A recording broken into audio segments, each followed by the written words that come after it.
বন্ধুরা, তোমাদেরও কি এরকম চুল ঝরা পড়ার সমস্যা রয়েছে? চুল চিরুনি করতে গিয়ে একগোছা চুল হাতে চলে আসছে, চুল পড়ে পুরো মাথা ফাঁকা হয়ে গিয়েছে। সেই টাক জায়গায় কিন্তু নতুন চুল গজাতে সাহায্য করবে আজকের এই উপায়টি। হ্যাঁ বন্ধুরা, চুল ঝরা পড়া কিন্তু টোটালি বন্ধ করে দেবে এবং চুলকে কিন্তু করে তুলবে গোড়া থেকে মজবুত এবং ঘন কালো লম্বা। তো চলো কিভাবে এই উপায়টি তোমরা ব্যবহার করবে আর এই রেমেডিটা তৈরি করতে কি কি লাগবে সেটি দেখে নেওয়া যাক। তার আগে যারা আমার চ্যানেলে নতুন তারা অবশ্যই আমার চ্যানেলটিকে সাবস্ক্রাইব করে পাশে থাকবে এবং ভিডিওটি যদি তোমাদের ভালো লাগে অবশ্যই ভিডিওটিকে একটি লাইক করে দেবে। তো এই রেমেডিটা তৈরি করার জন্য প্রথমে আমি এখানে নিয়ে নিয়েছি 2 চামচের মতো মেথি। তো মেথি তোমরা প্রত্যেকেই চেনো, যে কোনো মুদিখানার দোকানে কিন্তু মেথি পেয়ে যাবে। এই মেথিটা কিন্তু ভীষণ ভালো আমাদের চুলের জন্য। তো মেথি আমি এখানে 2 চামচ নিয়েছি, তারপরে কিন্তু জল দিয়ে ভালো করে কিন্তু ধুয়ে নিচ্ছি। মেথির মধ্যে কিন্তু কোনো ধুলোবালি যদি আটকে থাকে সেটা কিন্তু ভালো করে পরিষ্কার করে আমাদের এটা ব্যবহার করতে হবে। একদমই কিন্তু এটা ডিরেক্ট চুলে ব্যবহার করা যাবে না। তো এখানে আমি মেথিটাকে ভালো করে ধুয়ে কিছুটা জল দিয়ে সারা রাতের জন্য ভিজিয়ে রেখে দেবো। তোমরা আগের দিন এই কাজটা করে রাখবে অবশ্যই। ওভারনাইট যদি তোমরা মেথিটাকে সোক করে রাখো তাহলে কিন্তু এর যে জলটা আমরা পাবো সেই জলটা কিন্তু ভীষণ ভীষণ উপকারী আমাদের চুলের জন্য। তো এই জলটা তোমরা যদি আহ, রোজ ইউজ করতে চাও সেটাও ইউজ করতে পারো। আজকে আমি তোমাদের একটা অন্য টিপস দেখাচ্ছি, একটা হেয়ার মাস্ক তৈরি করে দেখাচ্ছি। তো তার জন্য কি করতে হবে, আমাদের এই মেথিটাকে একটু ফুটিয়ে নিতে হবে। মানে বেশি কিছুক্ষণ না, জাস্ট হালকা একটু ফুটিয়ে নিলেই হয়ে যাবে, কারণ মেথি তো অলরেডি ভেজানোই ছিল, মেথিটা কিন্তু নরম হয়ে গিয়েছে। আর এই জলটার কালারটা যতক্ষণ না চেঞ্জ হয়ে আসছে ততক্ষণ তোমরা একটু এটা ফুটিয়ে নেবে। তো এখানে যে মেথির গুণাগুণ রয়েছে সমস্ত কিন্তু এই জলটার মধ্যে চলে এসছে। আমরা কিন্তু পেয়ে গিয়েছি এই ম্যাজিক্যাল ওয়াটারটা। তো এটা কিন্তু তোমরা একটা স্প্রে বোতলে কোনো রেখে কিন্তু চুলে অ্যাপ্লাই করতে পারো। রোজ তোমরা এটা চুলে স্প্রে করতে পারো যাদের চুলে অনেক বেশি সমস্যা রয়েছে। তো আজকে আমি তোমাদের একটা হেয়ার মাস্ক দেখাবো। তো তার জন্য কিন্তু আমি এই মেথিগুলোকে কিন্তু একটু ব্লেন্ড করে নেব। তো এর সাথে আরও কি কি অ্যাড করব সেটাও তোমরা দেখে নাও ভালো করে। কারণ মেথি শুধু কিন্তু ব্লেন্ড করলে, শুধু ইউজ করলে হবে না, এটাকে আরও বেশি পাওয়ারফুল করতে হবে। তো প্রত্যেকটা জিনিসই কিন্তু আমাদের চুলের জন্য ভীষণ ভীষণ উপকারী। আমি তোমাদের যে রেমেডিগুলো দেখাই সেই রেমেডিগুলো কিন্তু আমি নিজে অ্যাপ্লাই করি এবং আমি কিন্তু অনেক ভালো রেজাল্ট পাই বলে কিন্তু তোমাদের সাথে শেয়ার করি ভিডিওগুলো।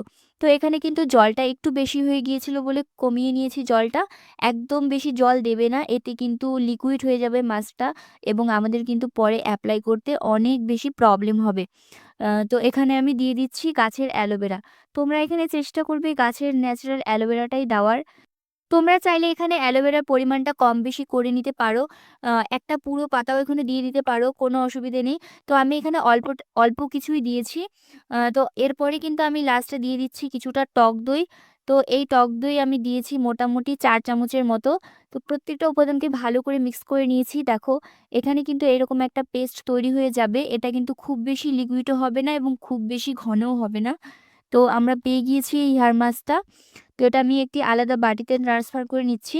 বন্ধুরা, এই হেয়ার মাস্কটা কিন্তু তোমরা 15 দিন অন্তর অন্তর যদি চুলে অ্যাপ্লাই করতে পারো, চুলে ভীষণ সুন্দর একটা গ্লো আসবে এবং তার সাথে সাথে চুলটা কিন্তু অনেক বেশি সফট এবং অনেক বেশি কিন্তু আহ, তোমাদের ম্যানেজেবল মনে হবে চুলে তোমরা কিছু একটা অ্যাপ্লাই করেছো, ভীষণ ভালো একটা তোমরা কিন্তু চুলের রেজাল্ট পাবে। তো এরপরে আমি এখানে কিছুটা মধু দেওয়ার চেষ্টা করছি। দেখো মধুটা অ্যাকচুয়ালি আমার শেষ হয়ে গিয়েছিল। তোমরা কিন্তু এখানে বড় চামচের 1 চামচ মধু অ্যাড করবে। তো এখানে আমি কিছুটা মধু ছিল বলে আমি এখানে অ্যাড করে দিচ্ছি। আর যদি তোমাদের কাছে মধু না থাকে সেক্ষেত্রে তোমরা যে কোনো অয়েলও এখানে দিয়ে দিতে পারো। বাট সর্ষের তেলটা একদম ব্যবহার করো না, ওটা অনেক বেশি হেভি হয়। তো এখানে তোমরা কোকোনাট অয়েলও দিয়ে দিতে পারো বা অন্য কোনো অলিভ অয়েলও তোমরা এখানে অ্যাড করতে পারো। বাট মধুটা দিলে কিন্তু আমার মনে হয় অনেক বেশি চুলটা কিন্তু গ্লেজি হয়ে যাবে। তো এরপরে কিন্তু প্রত্যেকটা উপাদানকে ভালো করে মিক্স করে নিচ্ছি। চুলে যদি তোমাদের অনেক বেশি ড্রাইনেস থাকে সেই ড্রাইনেসটাকে কিন্তু দূর করে দেবে আজকের এই উপায়টি। তো দেখো আমি কিন্তু চুলটাকে ভালো করে 2 ভাগ করে নিয়েছি। তোমরা চাইলে কিন্তু একটু চুলটাকে আঁচড়ে নিতে পারো। তো আমি এখানে কিন্তু কিছুই করিনি, ডাইরেক্ট আমি চুলে অ্যাপ্লাই করে নিচ্ছি। এই প্যাকটা পুরো চুলে তোমরা কিন্তু খুব সুন্দর করে সেকশন করে অ্যাপ্লাই করে নেবে। যদি কারো হেল্প মানে মনে হয় যে তোমরা নিলে ভালো হয় সেক্ষেত্রে তোমরা কারো হেল্পও নিতে পারো এখানে। এতে কি হবে, প্যাকটা কিন্তু পুরো ভালোভাবে চুলে বসে যাবে। তো নিজে দিলে কি হয়, জায়গায়, জায়গায় লাগে, জায়গায়, জায়গায় লাগে না। সেক্ষেত্রে কিন্তু একটু প্রবলেম হয়। তো এখানে আমি পুরো চুলে চেষ্টা করছি অ্যাপ্লাই করার। এটা কিন্তু অ্যাপ্লাই করে তোমাদের রেখে দিতে হবে ১ ঘন্টা মতো। আর ১ ঘন্টা পর কিন্তু নরমালি শ্যাম্পু দিয়ে শ্যাম্পু করে নিতে পারো। তো আজকের এই উপায়টি কিন্তু ছোট বড় প্রত্যেকেই ব্যবহার করতে পারবে। চুলকে সুন্দর রাখতে কিন্তু আজকের এই উপায়টি অনেক বেশি কার্যকারী।